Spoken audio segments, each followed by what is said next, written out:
A parable. There once was a church who had fallen upon hard times. Once it was a thriving congregation, but due to changing times and a shift away from the spiritual practices of the past, its members dwindled, leaving only 5 elderly parishioners in the aging church building. Clearly, it was a declining congregation. In the woods nearby, there was a small cottage where an elderly, wise woman occasionally sought solace and reflection. The elderly churchgoers could always sense when the woman was visiting that cottage. There was something special about her. Fearing the impending closure of their church, the head of the congregation decided to visit the wise sage and ask advice that might save their dying church. The woman welcomed the church leader into the cottage, and when the purpose of the visit was explained, the enlightened matriarch could only empathize. Yes, I understand. The faith seems to have waned among the people. It's the same in my town. Fewer and fewer attend our church services too. So the elderly church leader and the woman, they wept together. They read passages from the Bible and engaged in deep conversation. As it was time for the church leader to depart, they embraced each other. It has been a meaningful conversation we've had after all these years, the church leader said. But is there nothing you can tell me, no piece of advice that could help me save our dwindling congregation? I'm sorry, the woman responded. I have no advice to give you. But then the woman paused and said quietly, but there is one thing I have to tell you. One of you is as beloved as the chosen one. When the church leader returned to the church, fellow parishioners gathered around and asked, what did the wise woman say? Well, she couldn't provide a solution, the church leader replied. We wept together and read the Bible. The only thing she mentioned, just as I was leaving, was that one of us is the chosen one. I'm not entirely sure what she meant. In the following days and weeks, the elderly churchgoers began pondering the wise woman's words. They wondered if it were possible that one among them was the chosen one to save their church. If so, who could it be? They contemplated each member's virtues and shortcomings. Ultimately, each of them questioned if maybe they could be the chosen one.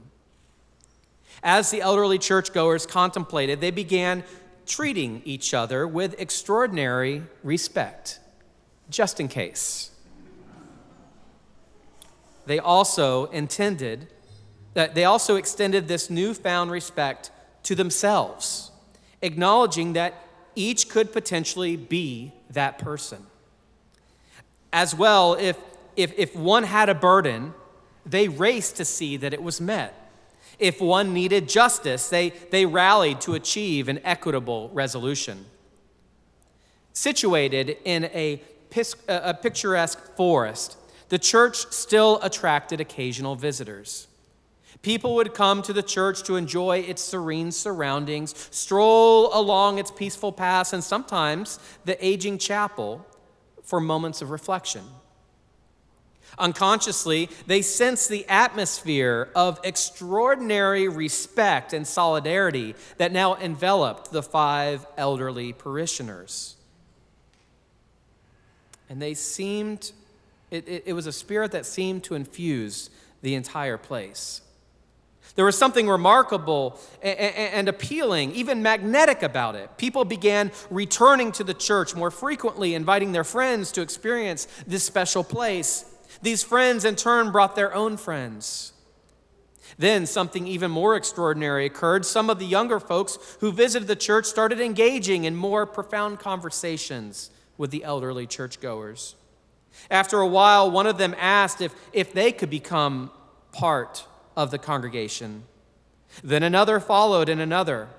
And over the course of a few years, the church once again thrived, becoming a vibrant center of spirituality, radical solidarity, and community. All thanks to the old wise woman's mysterious revelation. You see, they learned how we judge and treat the people around us on a simple day-to-day level not only determines our relationship with them, but the very quality of the community itself. Quite quickly, in fact, this message resonated not only within the church's walls, but throughout the entire community, where solidarity and kindness became guiding principles, and the church flourished as a symbol of justice and hope. It's the same secret that Paul knew when he wrote this letter that we just read to the Christ followers in Rome. That we are missing the point of it all if we are caught up in a game of hierarchy, trying to determine who is spiritually weak or spiritually strong, if we are trying to outdo one another in how ethically we eat, as he wrote, the one who eats Chick-fil-A must not treat with contempt the one who does not. And the one who does not eat Chick-fil-A must not judge the one who does, for God has accepted them both. Or, even if they were too preoccupied with who preferred the more singable, likable songs for worship. Instead, he writes, and the old wise woman shares with us, one of you is the chosen one, the beloved. So act like it. And as a community, it will become true. That divine spark will come to dwell and flourish within the entire body.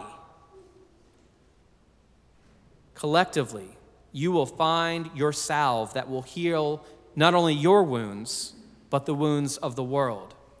You will find your salvation in each other if you can just stop with the silliness of ranking each other on who is more closer to God.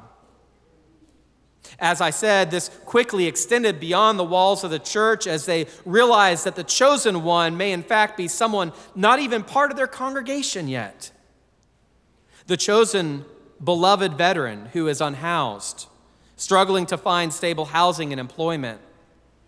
The chosen beloved undocumented immigrant living in the fear of deportation and lacking access to basic health care. A chosen beloved with a disability facing discrimination in the workplace and limited access to public facilities. The chosen beloved refugee who has fled war and persecution and is now living in a crowded camp. The chosen beloved elderly person living alone, isolated from social support networks. The chosen beloved transgender youth experiencing bullying from their governor and rejection from their own family. The chosen beloved single parent working multiple low-wage jobs to make ends meet. The chosen beloved black woman facing systemic racism in her community. The chosen beloved victim of human trafficking trapped in a cycle of exploitation. The chosen beloved LGBTQ plus teenager facing discrimination and homelessness after coming out to their family.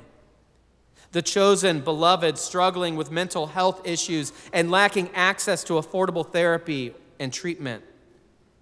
The chosen beloved formerly incarcerated person struggling to reintegrate into society and find stable employment and their voting rights. The chosen beloved renting from a slum landlord with no governmental protections and inadequate community resources. The chosen beloved experiencing discrimination due to their religious beliefs in a Christian supremacist nation. The chosen beloved indigenous person whose cultural heritage is at risk due to ongoing colonization and loss of language and traditions. The chosen beloved sex worker facing legal and social stigmatization and lacking access to health care and safety resources. The chosen beloved child in a war-torn region struggling to access education and basic necessities. Or the chosen beloved child lacking those things right here in our own city. as the growing congregation began to imagine each of these people treated like dehumanized waste by the rest of the world, when they began to understand that each one of these may in fact be the beloved chosen one, they truly found their communal salvation.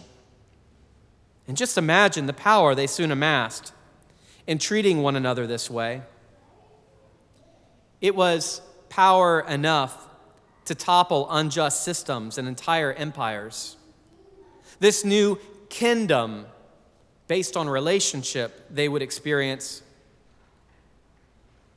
one based in solidarity. It brought them way closer to God as they embodied love together. They were ready to mobilize as a body when trouble came their way, because the chosen one must have a home.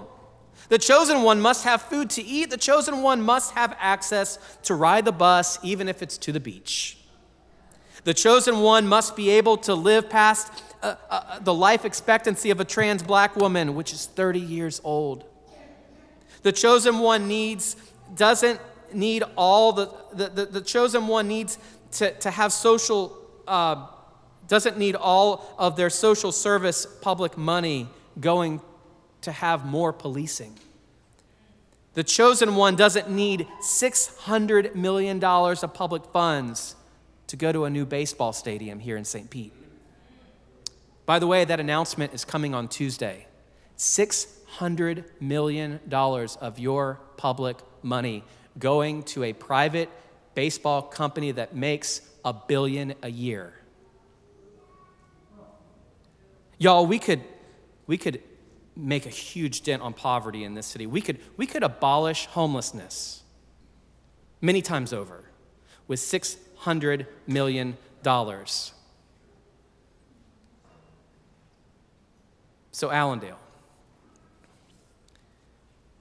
I'm sorry, for I have no advice to give you on how to grow a church. But there is one thing I have to tell you. One of you, one in this community, someone in this state, someone in the world is the chosen one. Amen.